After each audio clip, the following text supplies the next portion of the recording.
ओम नारायण नारायण नारायण नारायण। सब मित्रों को राम राम। सबका स्वागत है दोस्तों, कैसे हैं आप सब। तो दोस्तों आज 10 अप्रैल को सनी पाजी की जाट थिएटर में रिलीज हो गई है। अभी जस्ट मैं फिल्म का फर्स्ट डे फर्स्ट शो देख करके थिएटर से बाहर आया हूँ। पुष्पा 2 के प्रोड्यूसर्स के द्वारा ही इसे प्रोड्यूस किया गया है। पुष्पा 2 के साथ में ही इसके टीजर को थिएटर में रिलीज किया गया था। बराबर 2.5 घंटे की ये फिल्म है। इसके डायरेक्टर है गोपीचंद मलिनेनी, जिनकी पिछली फिल्म थी वीर सिम्हा रेड्डी। उससे पहले कोरोना के समय 2021 में उनकी क्रैक आई थी रवि तेजा के साथ में, और वो सीरियसली एक अच्छी फिल्म थी। उसका रिव्यू भी आप हमारे चैनल पर देख सकते हैं। और ये गोपीचंद मलिनेनी उनकी पहली हिंदी फिल्म है। फिल्म में सनी पाजी, सनी देओल, रणदीप हुडा, विनीत कुमार सिंह, रेजिना कसांड्रा, संयमी खेर, राम्या कृष्णन, जगपति बाबू आदि आदि मुख्य भूमिका में है।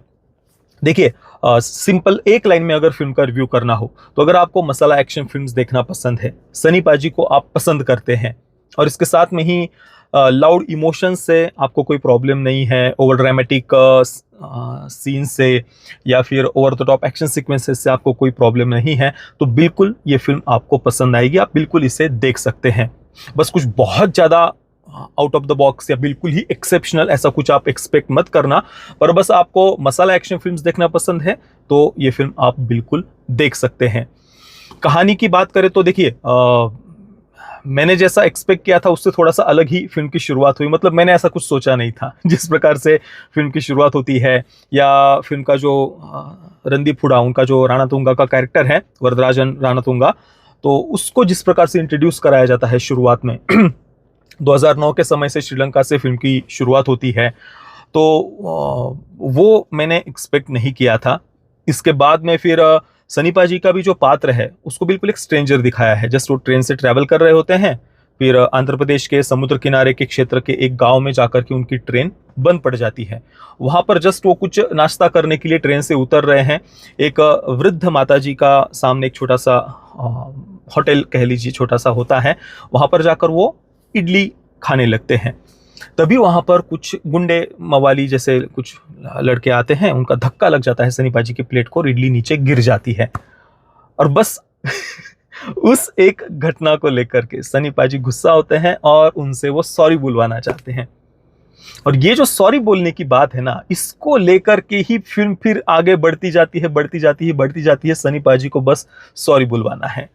फिर वो छोटे गुंडे, फिर वो अपने बड़े से ऊपर वाले का नाम लेते हैं, फिर उससे ऊपर वाला, फिर उससे ऊपर वाला, फिर राणा तुंगा तक जैसे जैसे वो पहुंच रहे हैं। वो कैसे पहुंचते हैं, क्या होता है इस बीच में, सब कुछ इंटरवल तक इस सॉरी बोलने की बात को उन्होंने दिखाया है। और वो जस्टिफाई भी हो रहा था। सनी पाजी की जिस प्रकार की पर्सनैलिटी है और वो जिस प्रकार से सॉरी बुलवाना चाहते हैं, और वो पूरी सीक्वेंस जो थी ना वो फनी थी। मैं सीरियसली वहां पर फर्स्ट हाफ में ये जो कुछ भी हो रहा था वहां पर मैं बिल्कुल अंदर से हंसी आ रही थी। फिर रणदीप हुडा का जो पात्र है उसको बहुत क्रूर दिखाया है, इसमें तो कोई संदेह नहीं। ट्रेलर में भी आपने बातें वो देखी होंगी, वो सर काट रहे हैं, मार रहे हैं, काट रहे हैं, इस प्रकार का ही पात्र रणदीप हुडा का दिखाया है।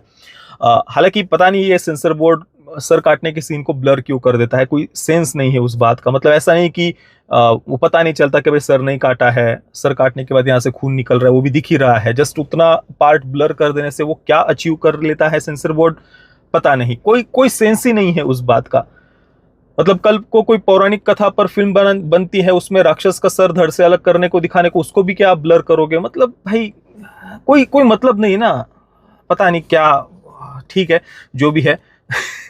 तो रणदीप हुडा का पात्र बहुत बहुत क्रूर उसे दिखाया है। श्रीलंका से है, रावण की ही एक प्रकार से वो पूजा वगैरह उसे करते हुए दिखाया है। बाकी भ्रष्ट पुलिस ऑफिसर्स है, पॉलिटिशियंस है भ्रष्ट।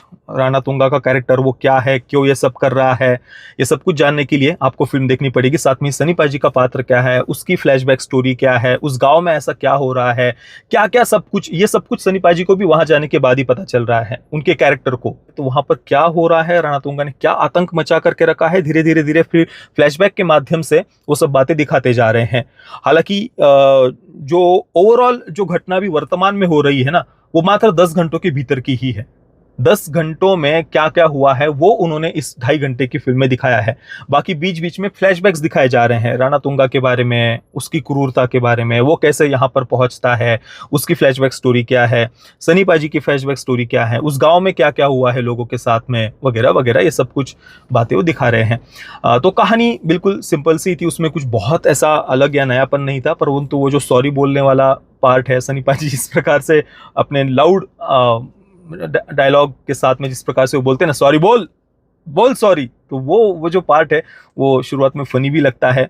Action sequences over the top तो है, परंतु वो जस्टिफाई होते हैं उन सीन्स में, या सनी पाजी की जिस प्रकार की पर्सनैलिटी है उस पर वो जस्टिफाई होते हैं। हालांकि सिगरेट पीते हुए उनको जो दिखाया है वो पता नहीं उनकी पर्सनैलिटी पर सूट नहीं हो रहा था, जिस प्रकार से वो सिगरेट पकड़ते हुए, वो पता नहीं वो उनके ओवरऑल पर्सनैलिटी पर वो मैच नहीं हो रहा था सिगरेट वाला वो पार्ट। पर ओवरऑल ठीक है, एक मसाला एक्शन फिल्म अगर आप पसंद करते हैं तो फिल्म आपको पसंद आएगी। बस कुछ बहुत ज़्यादा आप एक्सपेक्ट मत करना। मुझे फिल्म से बस यही एक थोड़ा सा जो बात मुझे थोड़ी पसंद नहीं आई, वो जो क्या कहे, ओवर ड्रामेटिक जो कुछ सीन्स को कर दिया है, कुछ बहुत ही लाउड इमोशंस जो दिखा रहे हैं, लाउड इमोशंस को भी अगर दिखाना हो तो भी वो जस्टिफाई होना चाहिए वो बातें। यहाँ पर फिल्म में वो ओवर ड्रामेटिक लग रहा था, सही नहीं लग रहा था।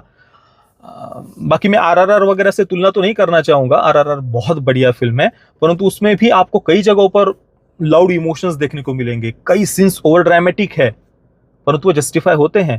वो उतनी ही वो ओवर ड्रामेटिक होते हुए भी, लाउड इमोशंस होते हुए भी वो सटल लगता है। यहाँ पर पता नहीं कई सीन्स इतने ओवर ड्रामेटिक हो रहे थे, जैसे कि गांव के लोगों का वो जो रोना है, चीखना है, वो बातें नहीं, वो जस्टिफाई नहीं हो रहा था। मन में तुरंत आता है कि यार ये ओवर ड्रामेटिक हो रहा है। तो वो पार्ट मुझे फिल्म, वो अगर थोड़ा सटल होता और थोड़ा सेंसिबल वे में वो बातें अगर दिखाई जाती तो फिल्म और बहुत बेटर हो सकती थी। बाकी वायलेंस ढेर सारा है, क्योंकि रणदीप हुडा का कैरेक्टर ही वो उस प्रकार से दिखा रहे हैं। चर्च वाला जो सीन है जो हमने ट्रेलर में देखा था, तो फिल्म में पता नहीं चर्च में रणदीप हुडा को जहाँ खड़े दिखाया है, तो बैकग्राउंड में क्रॉस को, यीशु क्रिस्त को जो क्रॉस पर दिखाया है, वो पूरा बैकग्राउंड में वो ब्लर कर दिया है। पता नहीं उसके पीछे का सेंसर बोर्ड का क्या तर्क था, क्यों वो उनको ब्लर करना पड़ा। मतलब उसका भी कोई सेंस नहीं बनता है वो ब्लर करने के पीछे का। बाकी वो जस्ट जितना आपने ट्रेलर में देखा लगभग उतना ही है, केवल वहां पर वो लोगों को बोल रहा है कुछ साइन वगैरह करने के लिए, रणदीप हुडा का कैरेक्टर गांव वालों को, जस्ट उतना ही। उससे कुछ ज़्यादा ऐसा कुछ अलग से रेफरेंस उन्होंने वो दिया हो, कुछ रिलीजियस एंगल वगैरह ऐसा तो कोई पार्ट फिल्म में नहीं था। ओवरऑल कहानी टिपिकल सी थी, जो इससे पहले हमने कई सारी फिल्मों में देखी हुई है। जस्ट प्रेजेंटेशन का तरीका थोड़ा सा अलग था। जो सॉरी बोलने वाला पार्ट है, सनी पाजी का कैरेक्टर, उनका इंट्रोडक्शन, रणदीप हुडा के कैरेक्टर का इंट्रोडक्शन, ये सब बातें थोड़ी सी अलग प्रकार की है। बाकी तो बातें टिपिकल सी है, पॉलिटिशियंस है, करप्ट पुलिस ऑफिसर्स है, जमीन वगैरह जो बातें हम देखते हैं हमेशा से, वही सब यहाँ पर भी है। तो मैं जाट को दूंगा 6.5 out of 10 stars. Parental guidance की बात करें तो फिल्म में कोई डायरेक्ट सेक्स या न्यूडिटी तो नहीं है, परंतु जो महिला पुलिस ऑफिसर्स हैं उनके कपड़े उतारकर उनके साथ में बलात्कार का सीन दिखाया है डायरेक्टली, मतलब कुछ सेकंड के लिए वो सीन आता है, परंतु फिल्म में वो दिखाया गया है। और फिल्म में वायलेंस ऑब्वियसली ढेर सारा है। सर काटने के जो सीन है वहाँ पर, जैसे कि मैंने पहले भी बताया, उतने पार्ट को ब्लर किया हुआ है, जिसका वैसे कोई सेंस नहीं बनता है। बाकी जिन मित्रों ने जाट को देखा है, आपका अनुभव कैसा रहा मुझे अपनी नीचे कमेंट में अवश्य बताना। ये वीडियो देखने के लिए आप सभी मित्रों का बहुत बहुत धन्यवाद। जय श्री राम, वंदे मातरम।